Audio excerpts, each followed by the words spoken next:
welcome.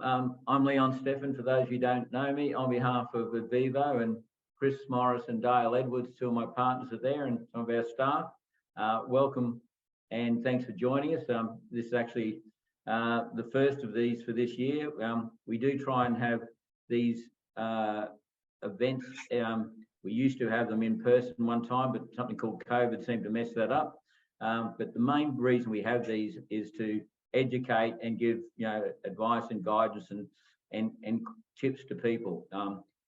These we try and make as conversational as we can. So we have a couple of guest speakers. First time we've had someone from offshore this time. So Peter Ray is in the Philippines. We've got Lachlan, and Sharon is also will be speaking later on. So we have usually have guest speakers as well as ourselves, and try and share the collective knowledge base from all of us. Very topical. I think we do try and make these as relevant and educational as possible. You cannot pick up a newspaper or some sort of media feed that's coming across your desk, phone, screen, or whatever at the moment that's not talking about rising costs, whether it be interest rates, fuel, cost of living, you name it, it's very conversational. So given that we, about 3 months ago, we decided on this topic, and it's now even more relevant than it was then, I certainly think we hit the relative button quite well. So look, I'll get on with it. So a bit of housekeeping, if you could, we'd prefer to keep it as interactive as possible. So have your screens on, please, so we can see you, but do mute, so it just eliminates any other background noise that might come across. If you have questions, you can either raise your hand digitally. Natasha will be monitoring those questions and feeding them through.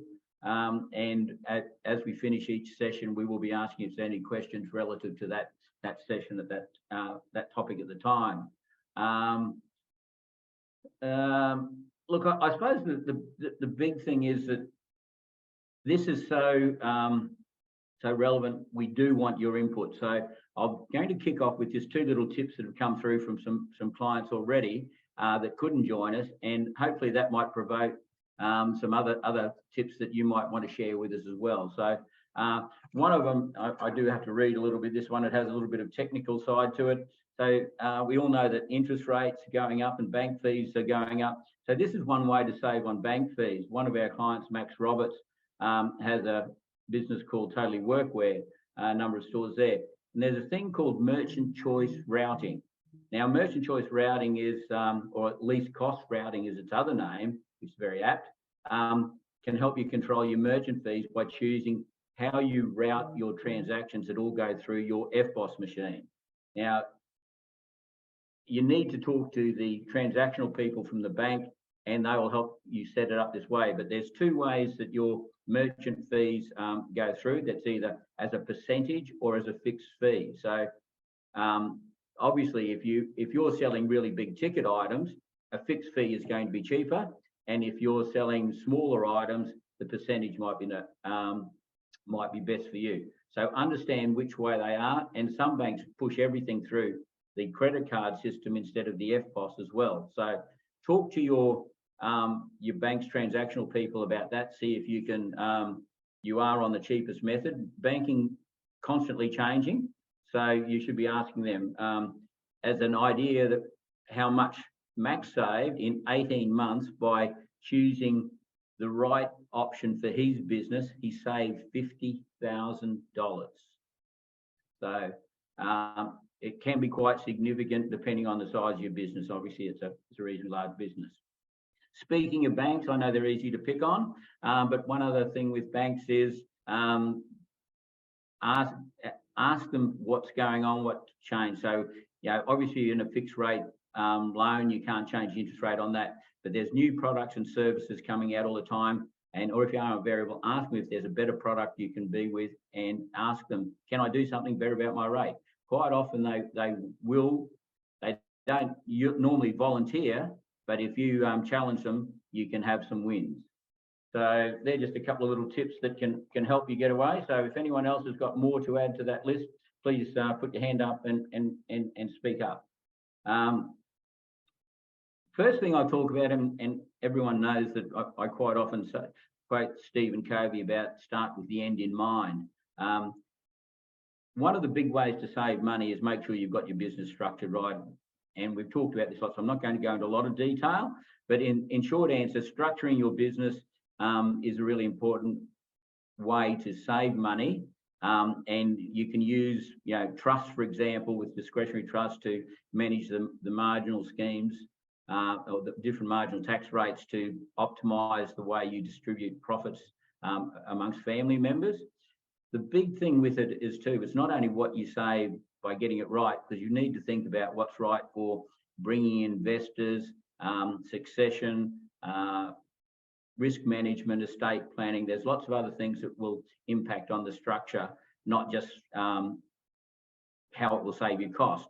But if you have the wrong structure, this is the biggest tip, trying to fix it later on is really, really expensive quite often. And it can have not only cost and professional advice, but there can be capital gains and other consequences. So always get advice on structuring early in the piece or whenever you're changing things.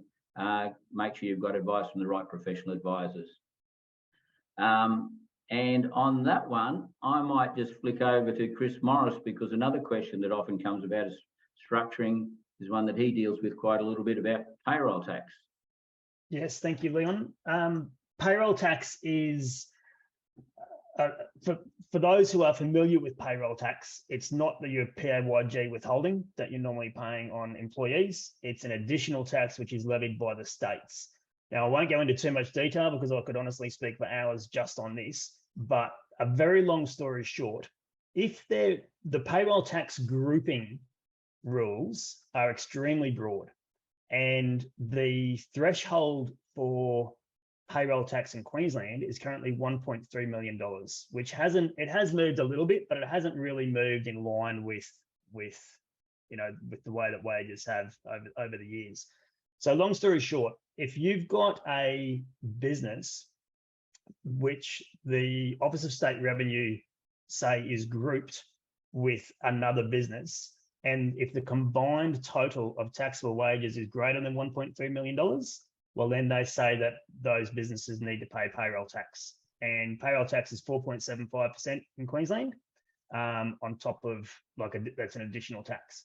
The reason we thought it was worthwhile mentioning here is because typically, if there's a family trust involved within the structure, discretionary trust rather, involved within the structure somewhere, it actually opens up any other potential beneficiaries of that discretionary trust to be able to be grouped for payroll tax purposes as far as the Office of State Revenue is concerned.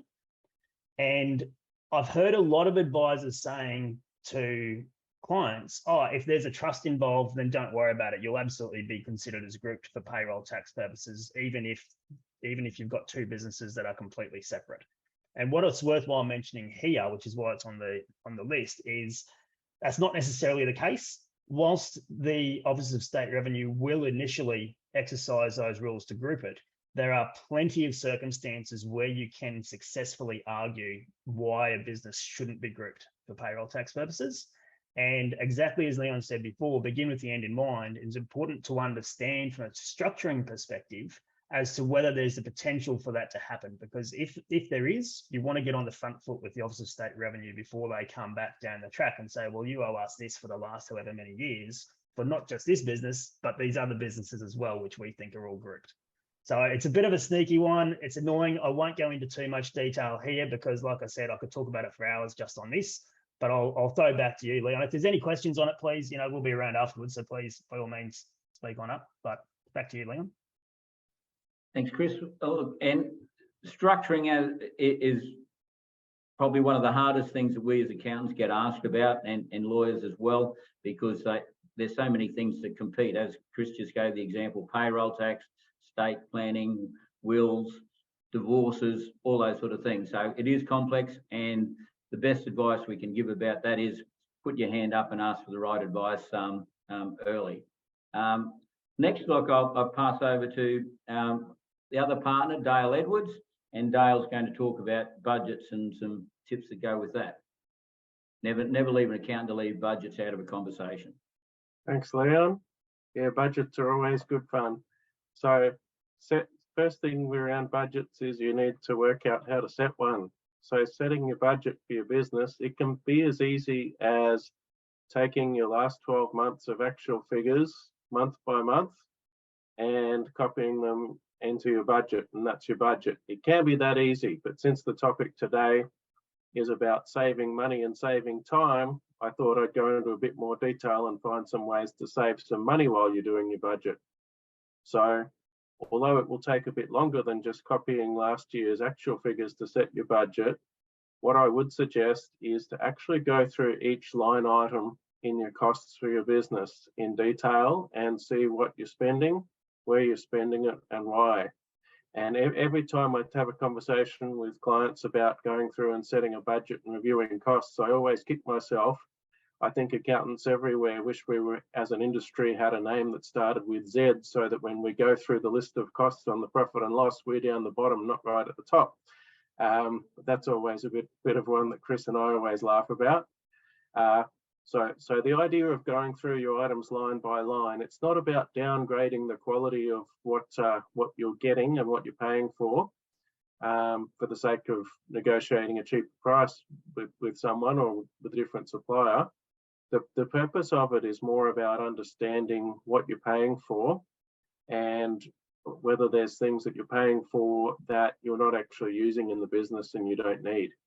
So some examples of that, the biggest one I see a lot is if there might be obsolete services that you've been paying for that you've just forgotten about.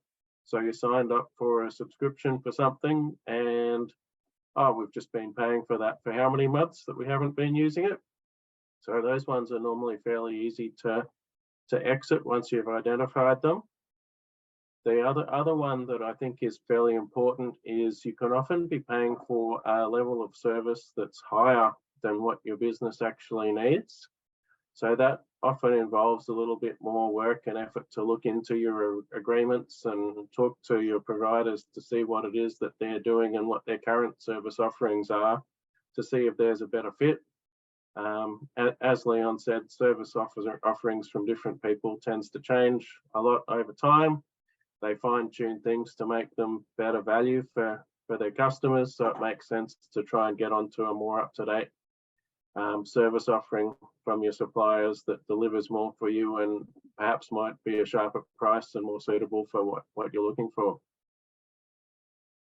What I'd say as well when you're setting through your budget, once you've gone through and reviewed what you've actually got in there and make sure that it makes sense, is make sure that when you're setting a budget out for 12 months, you want a bit of wriggle room in the current environment for price increases. We all know, we don't like it, but we all know that it's going to happen.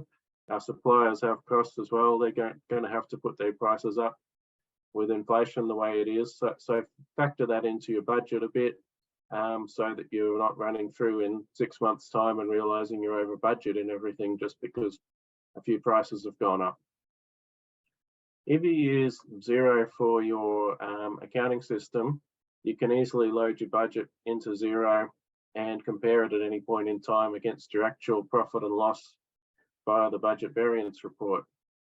So it makes sense each month after your month-end close processes happen to run that budget variance report and see what areas there are over and under budget. If there's big differences there, investigate what's happened there and make sure you understand it. You might not be able to change it, but at least if you understand what the variances are, then you can identify if there's things there that are going out of control. One thing about a budget is it's a mechanism to try and help you manage what you are spending. So if you tend to struggle a bit with saying yes to everybody who tries to sell you something to make your business better, then having a budget handy, maybe print it out and pin it up on the wall near where you work so you get a visual reminder regularly. If you're considering something as a new spend that's not in your budget, do a serious business case analysis on it and see if it's going to actually make sense to spend money on something that you haven't already budgeted for. It may be that, yes, it makes sense and that's okay, but it just helps to keep your spending in line. I would say, as you've done your budget and it's rolling along and you're checking it each month to see how you're tracking, don't stress too much about matching your budget exactly each month. Remember that it's a goal to work towards, and if you're fairly close each month, then you're going to end up fairly close at the end to where you're aiming to be. You're always going to have to think about things like what your cost cycles are. So some services might not be a fixed monthly fee. They might have high points and low points through the year. So when you're setting your budget, try and anticipate some of those things and build them into your budget. But if you haven't and you've just gone for take the total for a year and divide it by 12, then you'll see each month you'll have some variances there, but over time the accumulated difference should get smaller and smaller as you run through your budget. Just a couple of quick cost saving tips I've thought of to share with people. I had one client some years ago who had not had a lot of owners' attention paid to the business for quite a few years. And when they did step in and start looking through things, they noticed that their telephone bills were pretty large. They had a lot of their staff had mobile phones, and they had a number of different landlines and such showing up on their phone bill. When they actually went through it, and they had to go through it with their telephone provider to get any sort of sense out of what it all meant, but they identified that there was phone numbers on there that they were paying for that they hadn't used for years. So they ended up with a pretty big cost saving from various things there, just because they hadn't paid attention to it and reviewed it. So it really is a good example that it makes sense to review what your arrangements are with any of your providers, at least they're every 2 or 3 years at most, just to keep in touch with things. And another one that we used for a while, which gave us some efficiency and cost benefit, was we were a little bit short-staffed at a point in time, but we weren't at a point where we could budget couldn't justify adding another team member for a little while. So as an interim measure, we actually organised for a mail delivery service to get up from the Australia Post to get our mail from the mailbox and bring it up to our office each morning, so we didn't have to send a staff member down to collect it. So it saved time for the existing staff who were already under the pump, and it meant that we didn't have the cost of a full staff member there for that time. So it was a way to save some time for our existing staff without adding a massive big cost to things. So I wondered, what questions does anybody have on the budgeting topic?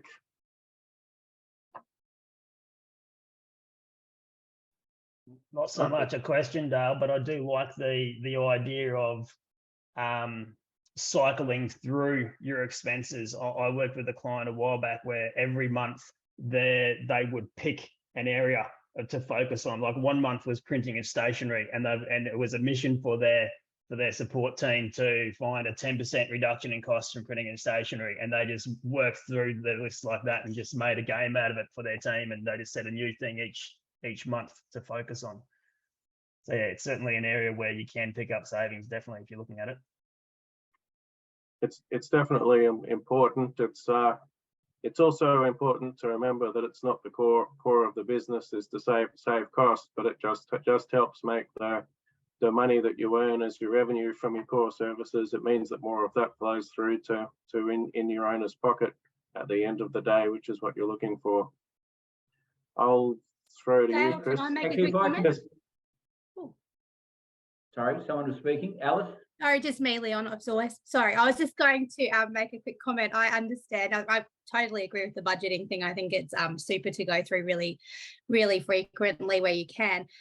We found a lot recently in terms of the doubling up of things. You're talking about how services change often, and a lot of times subscriptions and apps, they're now doing more things that you may have had other apps do.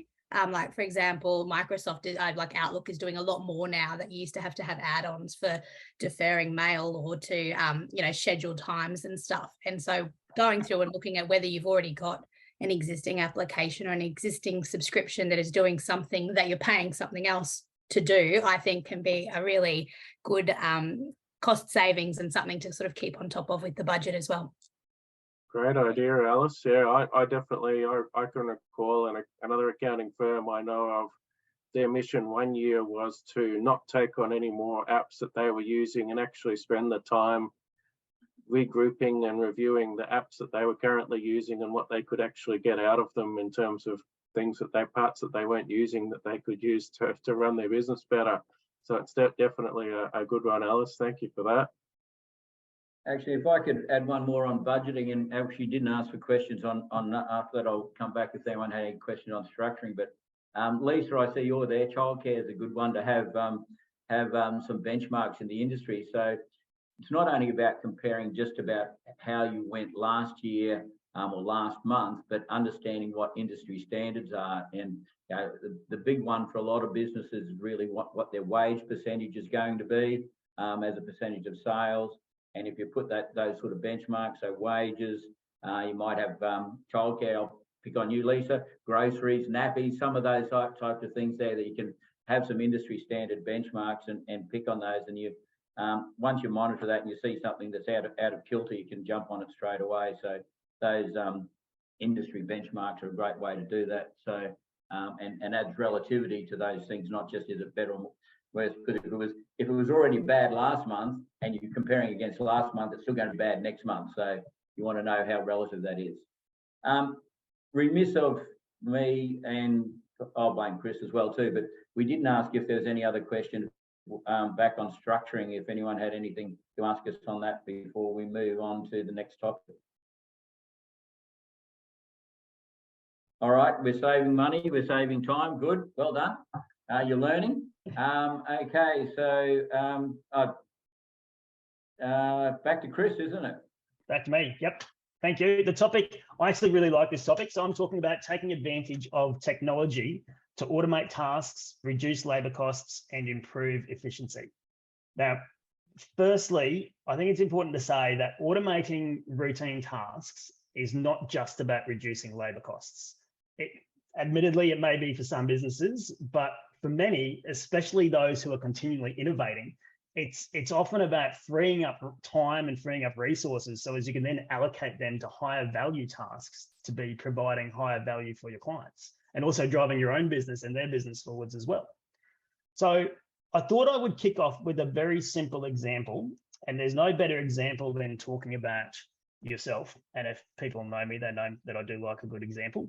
I'm going to talk about one that we're currently doing at Advivo. And so at our core, we're business advisors and accountants. So we've got a team who are continuously working with our clients, providing bookkeeping, accounting, ATO lodgement, and compliance services as a base. Now, for every single piece of compliance work that comes into our business, we need to set up a set of work papers for that. Now, we've got template work papers, which is fine. Templates are great, big fan of templates. But we need a set of work papers for every single compliance job. And often it's more than one. Often it can be up to 5 per particular client, depending on the client. And we also need them to be filled out with routine information. This happens on every single job that comes in the door. So this is a typical example of something where if we can automate it and really nail the automation, there's some significant value in that for being able to do that. Now, admittedly, there's different types of work papers, like I said, and there's decisions to be made as to what types need to be created depending on the particular client. But other businesses could liken this to perhaps a job run sheet. If particular jobs are coming through the business in a service industry, it's not that dissimilar to that. Even though there needs to be some level of input in it, at its core, it's a routine task that involves a predictable sequence of steps or rules. And that is the key target for tasks that could be automated. I did the math on what this particular automation could potentially free up from an hours perspective. Believe it or not, it's 450 hours in 12 months. That's almost 12 weeks of one person, full-time, working all the way through, no lunch, 38 hours a week at their desk, doing nothing but setting up work papers. Now, admittedly, we don't have that as a role because we're not going to make someone do that. And if we did, I imagine they wouldn't be too much fun at parties. And it is just a small task. It's a small task which gets done on every single job that comes in.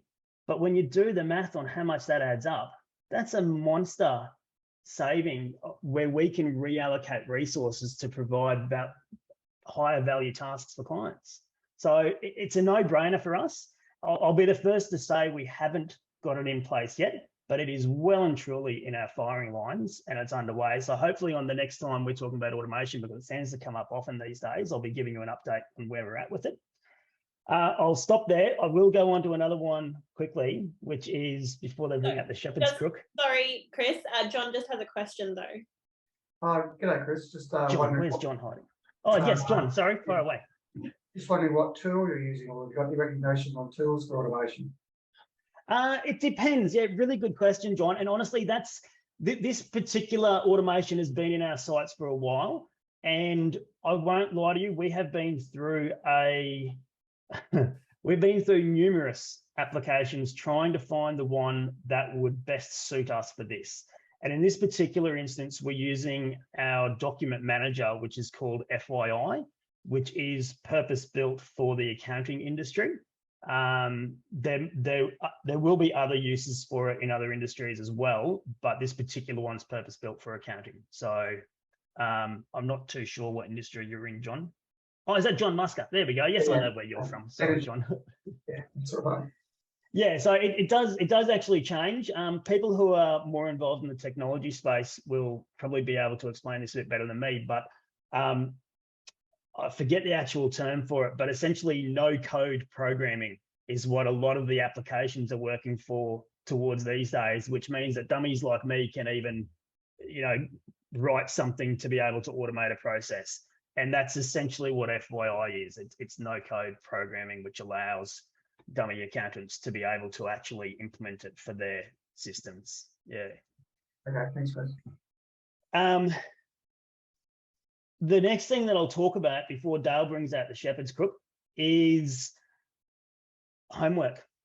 Any of my clients know that I love setting homework. So before we leave today, everybody's mission is to think of at least one task within their business. And I want you to try to think of something that's routine, that has a predictable sequence of steps and rules that may be able to be automated. And we'll come back at the end and we'll just open the floor and just quickly toss it around. Again, people who know me, I don't like setting homework unless I can help a little bit or give you a little bit of a steer in the right direction. So just another real quick one is debtor collection. And this is one that will apply to more businesses. It still astounds me the number of businesses who don't have automated invoice reminders or automated emails for statements going out to clients. And I completely understand there's some reasons not to, so don't get me wrong. I'll use Xero as an example. Xero can absolutely, you can turn on automatic payment reminders for Xero. And whilst you can't currently automate statements to be sent out, there is an add-on which can be easily added into Xero, which can automate statements. But when it comes back to saving money and minimizing subscriptions, my suggestion would be don't look at the add-on unless you actually understand what Xero can do, because Xero can be set up so you can send bulk statements to clients. You can send 200 at a time, and you can have that process honed down so it literally takes 30 seconds to do. Some of the biggest objections that I get to this, when I say to somebody, why haven't you turned on your invoice reminders for people? Their answer is, well, a lot of my clients pay their invoices like the day that it's due, so I'm not going to send them an invoice reminder 2 days before it's due. Completely agree, 100%. Send an invoice reminder 3 days after it's due. So I know it sounds silly, but a lot of people think that it's got to be before. No, just do it afterwards. So as if when they pay it on time, they don't get a reminder. And then it's only targeting those ones that aren't paying on time. Similar story with the statements. Different people use their statements, different businesses rather use their statements for different purposes. Some industries, it's traditional just to get a statement at the end of every month, so as that serves as a record of transactions that have happened for that month. Other businesses use sending a statement as a reminder to pay their bill, a passive-aggressive reminder to pay the bill. Squeaky wheel gets the most oil. That's it. And look, either way is fine, but just my suggestion with this type of automation is dead easy to set up, but two strong things that I would absolutely recommend on each one of these. And they're the same for both. Be careful of the timing. Like I said, 2 days before versus 2 days after. And be careful of the wording that you use in those reminders as well, because the wording, perception's reality, and you want to make sure that you're getting your key message across in your wording. And you also want to make sure that you're also eliciting the right response from the people who are receiving that information as well. So what are the questions on that before I wrap up? Because I'll be getting the stink eye from my colleagues to wrap up very soon. No questions on that? Okay, well, like I said, we'll be around afterwards, but feel free to jump on in. I will add one final little comment, which is I believe the ultimate automation for debtor collection is direct debits. But again, won't suit every business, needs to be fine-tuned depending on what service you're offering. But essentially, direct debits just removes it all from there anyway, and it automatically links at the back end. Anyway, enough from me. Lachlan Millist from Airwallex, please enter the stage. Lachlan's going to talk to us about money-saving applications of Airwallex and how that works. Thank you, Lachlan. Awesome. Thanks very much. Hey, everyone. Nice to see you all. Thanks so much for the conversation today. I think a lot of what I was planning on touching on has actually been echoed by a few people. I think a few points Dale and Alice have made so far on the cost saving and budgeting side is an interesting one. But to give everyone a bit of a background, Airwallex is a business that was founded in Melbourne. We're a technology platform for finance and payments. At its core, it started with our two founders, one of which is our CEO now, Jack, who owned a cafe in South Melbourne. He was looking at the FX offerings from the banks in terms of him being a small business provider and thought something could be done but to improve that. So that's where Airwallex came to be, initially working in the FX space, but in particular as a focus for today, which is saving, cost and time. I think our platform has expanded to cover a few things that will probably be of interest here. So as I mentioned, Dale and Alice both touched on the amount of different subscriptions you have. So I personally started Airwallex 6 months ago. Before that, I was in another technology company for 4 years and have seen the broader spectrum of different subscription services, different technologies that people can bring on. And I think it was Alice's point, a lot of them do the same thing for other across those solutions as well. And you don't really realize that that's a feature or function. How businesses are supported by us is Airwallex has a platform where we create virtual cards for subscriptions. So I'm sure many of you have worked with senior business leaders who, for example, love their Amex. Everyone loves Amex and the points attached. I think we've all seen that the benefit of Amex points is slowly decreasing over time. What we've noticed is people bring on a lot of these SaaS, so software as a subscription services in the technology space. Typically, they're American companies that bill in USD. So what our platform does is we provide cards that are all international cards. So anytime that one of the business leaders or someone who's purchasing technology decides to slap the Amex down, quickly buy a few licenses, each of those subscriptions carry a 2 to 3% international transaction fee.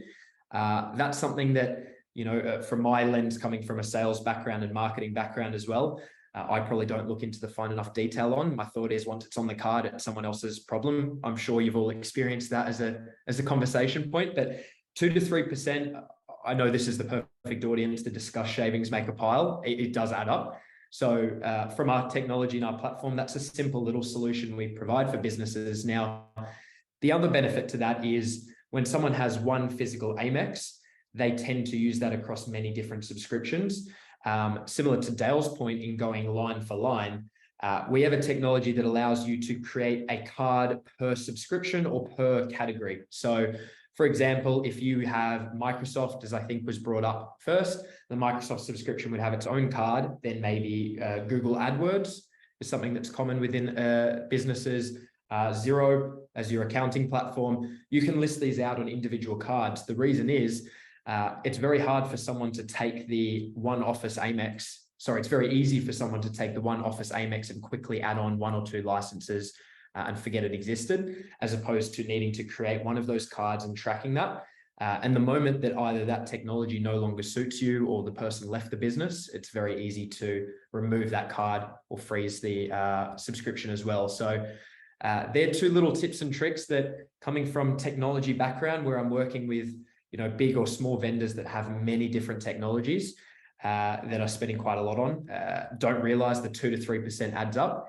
The other space, which is very Airwallex central, is FX. I think if anyone has heard of Airwallex, it's effectively you'll jump on our website, you'll see the FX prices are pretty transparent. And there, the reason is that banks over time haven't really catered to the smaller business market and businesses that want to grow, especially in the Australian market. So from an FX perspective, even when it comes to speaking to your bank again or working with vendors like ourselves at Airwallex or any other FX platform and asking them what the rates should be in this day and age, businesses like us and a few of our competitors have helped bring the rates down across the board from the banks. So if we're looking for a saving, that's also something that, if your businesses have an international touch, is a pretty useful one. But as I mentioned, Dale, Alice, and a few of the others definitely mentioned some exciting points. We can help with that. But the big part is, I think, over the last few years, we've all got very excited and added on very many subscriptions. I think it's time to rationalize, work out what's truly necessary, and then see if there are additional fees attached to them that aren't really, necessary to keep going forward. So, are there any questions on that? I know it's not the entire platform, but I figure this is very topical. I've got 2 things, Lachlan. One, you talked about having a separate card for each subscription or each service. That's really good if you end up with a provider who's being difficult about cancelling, because you cancel that card on there and the payments stop, rather than you having to go and talk to a bank or something about cancelling there. You've got full control over that process, which makes it nice and easy. So that's really good. The other thing I had was more of a question. How does cost-wise for FX and such, how does Airwallex compare to other services like PayPal? Yeah, definitely. So all of our FX is available transparent on the website. The difference is whenever you make a transaction, it will have the interbank rate and the margin. So there may be situations where, based on your scale, or I very much hope you've built up a strong relationship with a PayPal or a banks and can negotiate that. But a lot of the times businesses see our rate on the website plus there, and it's already below what the kind of conventional FX providers are. The reason is that we've created this global infrastructure where we're the ones managing the banking relationships on all sides of the fence, rather than the conventional bank, which is managing the one way across. So there's a lot of benefits there, but that's always a conversation my team and I are happy to have. And it is very nice to work for a business where you're typically saving people. There's no platform cost, there's no licensing agreement, ongoing recurring fee. It's purely on how you use this internationally, including on those virtual cards. For subscriptions, they're all free as well. So it's nice in this market to have that kind of appeal, rather than selling a technology that has that big upfront cost to it. Thanks, Lachlan. Any other questions? All right. Did you have a question for Lachlan as well? Who was that, sorry, Leon? Liam.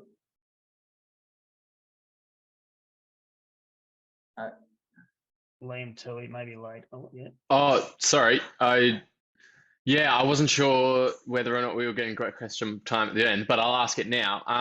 My question was just around the business, like the overseas bank accounts with Airwallex, because we've been using Airwallex for a couple of years now, and it's saved like quite a bit of money in credit card interest payments and overseas subscriptions, and especially doing subscriptions overseas. So just wondering about, like, how does the Airwallex allow for business accounts overseas, or for our business to have overseas bank accounts? Yeah. Yeah, thank you, Liam. And it's good to hear that that's been the experience over the last few years for you. An interesting one that's popped up, so I'm sure it's hard for anyone not to have heard about SVB over the last few weeks, but that became quite a headline for us. The reason I'm bringing that up is businesses in Australia were looking for banking partners in different regions. So a lot of them chose to work with Silicon Valley Bank. A lot of them are now looking for other solutions to that. If you're an Australian business that has an entity domiciled here, there are still options to create bank accounts overseas that will probably save a bit of money. So for example, if a business that only has an Australian entity would like to have a USD American bank account, that can be set up for you via Airwallex. So you can be a domiciled local bank account that your business can use overseas. The benefit of that is if any of your customers are paying you in USD, for example, it would be a domestic transaction. So you'd avoid additional fees. It would be a lot quicker. But on the simple level of waiting, a few months to set up a bank account in other regions, or potentially sending out someone over there to set up an entity or to domicile themselves, which can be very, very expensive. Airwallex is kind of a shortcut to achieve that. But that has become very, very prevalent over the last 2 weeks for my team and I, considering that people are really looking about that infrastructure and the larger landscape to know, for example, if the American banks that they don't want to work with, they want to move money across, but still be international in their presence, they still have that option with us. Yeah, great. Yeah, awesome. Yeah, cheers. That's a really good question, Liam, and that brought around a really good point, something which I like about Airwallex, which is the speed at which things can be set up, because it is sort of spinning things up electronically. Yes, there's still obviously some paperwork to go through, but in my experience, it's a lot quicker than what it would traditionally be to as you said, Lachlan, taking the months back and forth and whatnot. So yeah, certainly worth having a look if you haven't already. Next speaker, please, is Peter Ray from Boomering Inc. And Peter's going to talk to us about the money-saving applications of outsourcing team members. It's an interesting message from Peter, so don't dismiss him, please. Sorry, Peter, fire away. No problem. A lot of people dismiss it. I'm here to help try and solve that issue. Thank you very much for the opportunity. So yeah, I'm a shareholder with Boomering. We're located in the Philippines. And in a nutshell, we do outsourcing and offshoring. So we're experts at helping support small and medium-sized companies gain access to the exceptional individuals we have available here in the Philippines to work as part of your team. It can be across many different verticals. It could be a marketing person, business support, like an executive assistant. It could be real estate. It could be sales, outbound and inbound sales. It could be finance. Okay, the major focus I think one of the reasons there's a stigma that's attached to outsourcing and offshoring is people think, yes, I can save 70% of the costs of employing onshore. It's little commitment, but I don't want to cost local jobs. Okay, we're not in the market of costing you jobs. We don't want you to fire your labor source and then come across and hire cheap here and offshore cheap in the Philippines.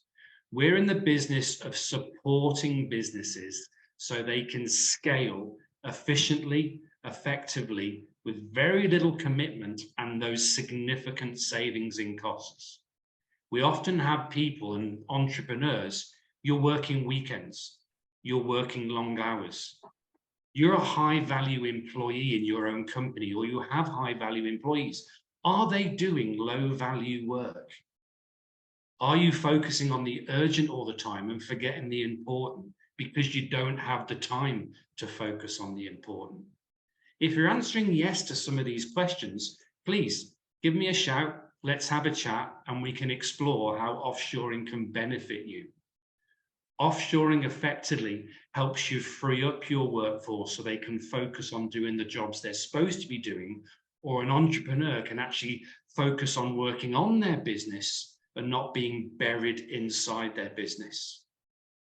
Boomering, our focus is full-time members of staff. If you don't think you have enough work to qualify a full-time member of staff, please give me a call anyway. I have access to a lot of people in my network who specifically deal with short-term contracts or offering 5 hours of help a week or 10 hours of help a week. One of my functions within Boomering is what I call the growth department. Yes, I want to grow my own company, but I also want to help small and medium businesses grow as well.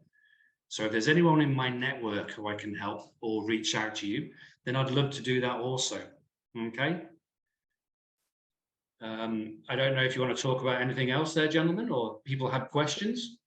Peter, I'll just jump in real quick if I may. Just an example from my client base. I've got a gentleman who's in he's got a music school.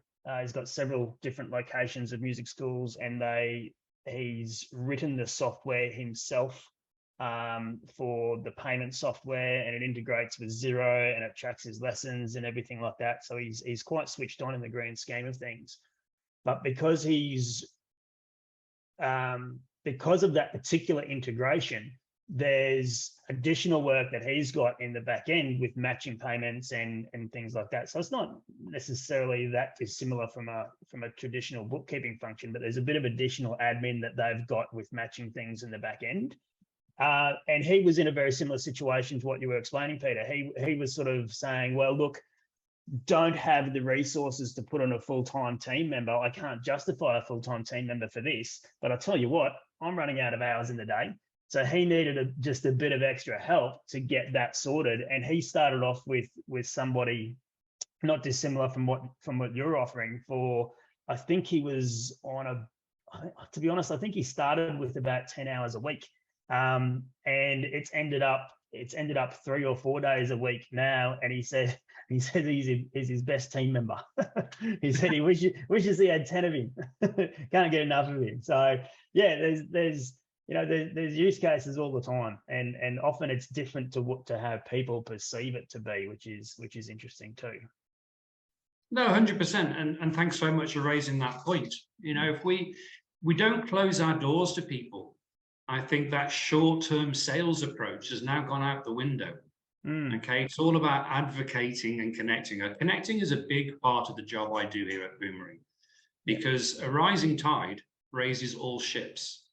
Maybe I can't help you now with my services, but if I can find you some help that offshore and will help you in your short term, maybe a year down the line, when you have scaled and you have seen the benefit of it, and now you've increased, you've focused more time on developing your business. You've now got a larger client base. You've worked with the guys at Vivo, and you've worked on your business growth. You've used their services for accountancy, and you've saved on your tax. And now you're actually starting to go somewhere. Maybe you do need a full-time team member. And that's maybe someone you'll circle back to me and have a conversation with me. Okay, we've seen that happen, a lot of times. What our function here at Boomering is to find you the support that you specifically require. That would start Peter, very the simply. Question came up before that about Peter's contact details. They will be in the document that we circulate out after the meeting.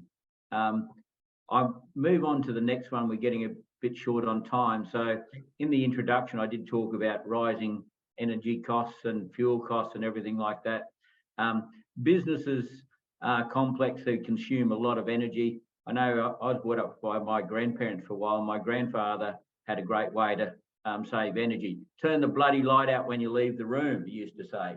Our businesses are a little bit more complex than that, and there's a lot more moving parts. Sharon Musco from EnergyWise, have you got some tips for us to how to save on energy costs? I certainly do, Leon. Thanks for asking that very, very topical question. Look, just, I guess, covering firstly why this market currently is so darn complicated and complex for businesses is that every business uses their energy a different way, and of course use a different amount of energy.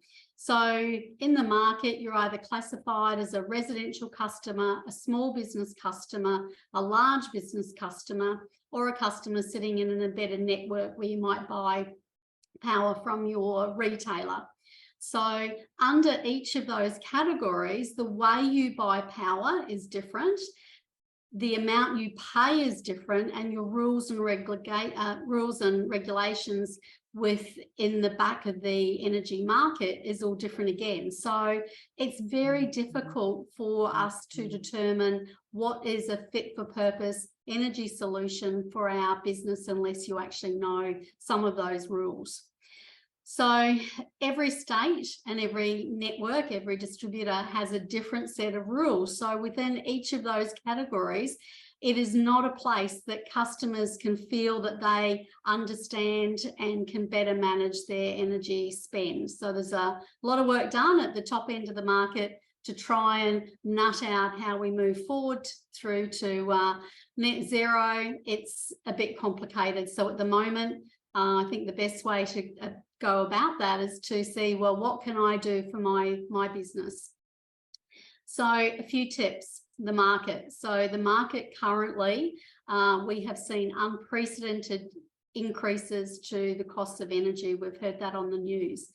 It's a bit like the home loan interest rates. Certain businesses have been caught in this catastrophe purely because of timing. So if you had a large electricity contract that came to end at the end of October last year and you had to renegotiate a contract, you may have gone from paying 5 cents wholesale to 35 cents. Now, just in perspective, if your bill used to be around $100,000 for the peak and off-peak rate, so the amount of energy that you were using before your network charges and all the other charges went on the bill, that would have gone from $100,000 a year to $700,000 a year. It's certainly come back, but that 100 is still looking more like 250,000. So if you don't understand your bills and you're not sure what contracts you have in place, now is a really good time to get a handle on it before it really affects your bottom line. So a few tips. Ensure that you have a copy of your commercial contracts. If you spend more than $25,000 a year on power, you will most likely have a commercial binding contract. It's really important to know when that expires. The day after that contract expires, penalty rates apply, which are significantly higher than what you would be paying now.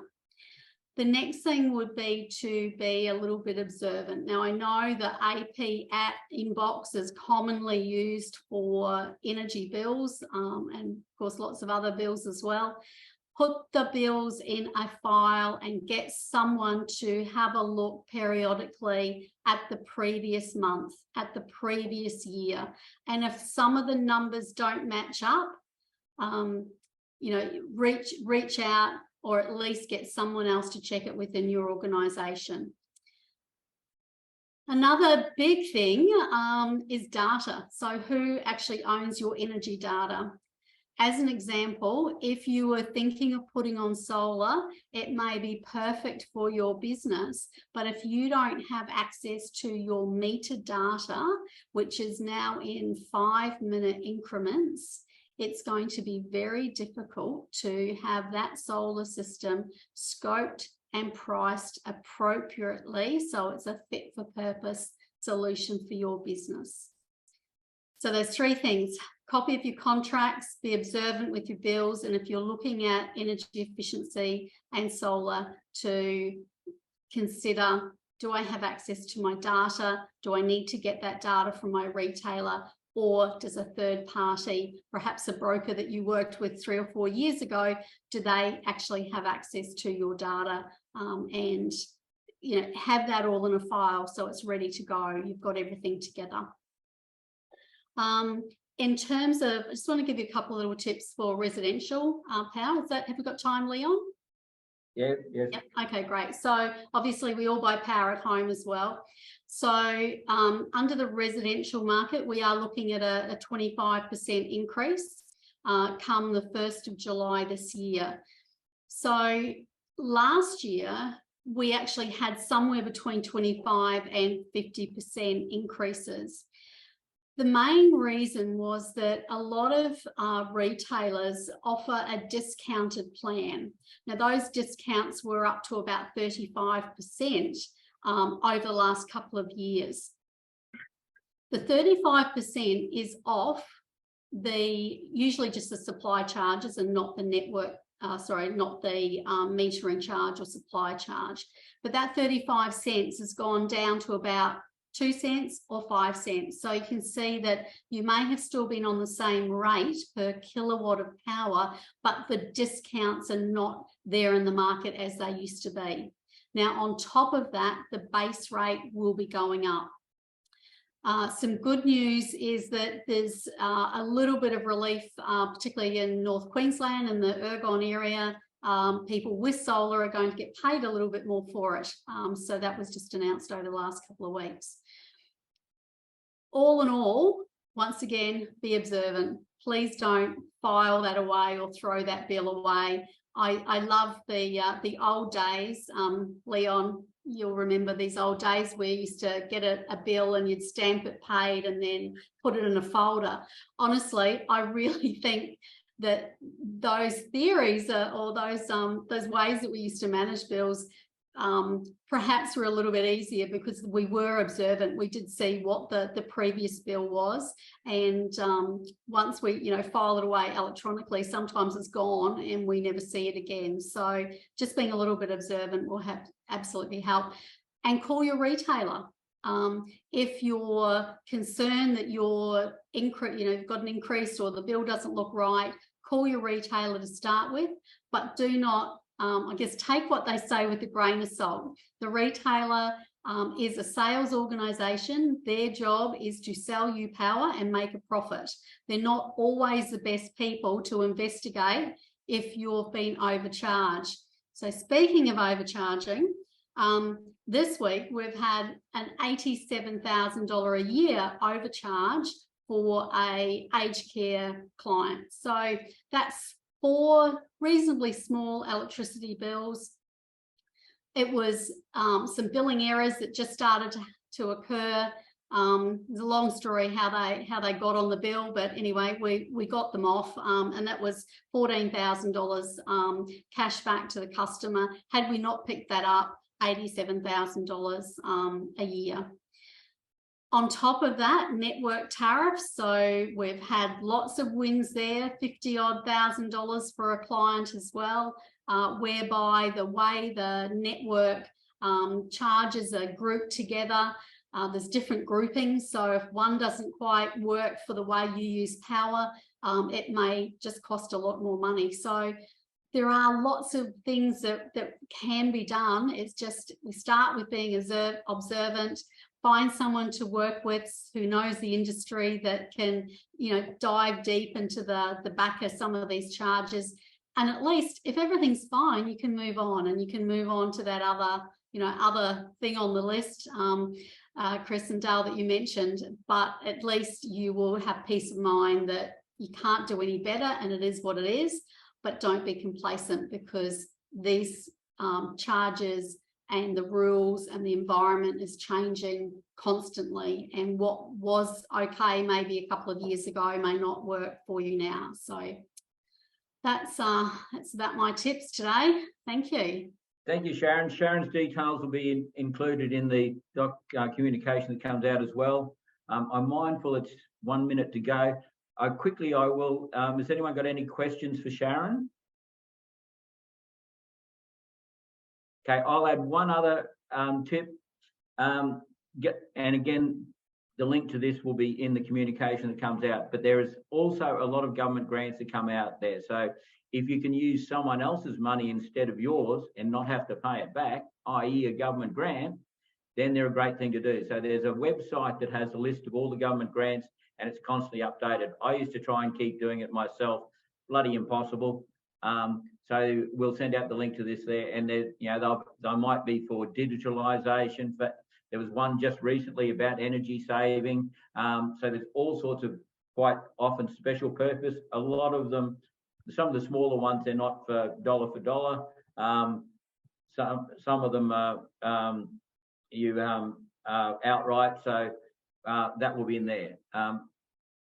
Given the time, I just wanted to thank everyone for their contributions. Has anyone else got any wonderful tips that they want to share with the rest of the audience here that have been prompted from these other good tips that have come through? I will add one other thing. Dale's comments about budget also work hand in hand with Sharon's about monitoring your electricity bill and everything like that. You got budget versus actual. Those variances are going to show up and say, hey, something wrong here. So without any further ado, thank you, Sharon. Thank you, Peter. Thank you, Lachlan. Thank you, everyone, for attending. We will have another one of these in about 3 months' time. I hope you've got something out of it, and make use of the names and that will come out in the communication. Thank you, everyone, for your attendance, and enjoy the rest of the day.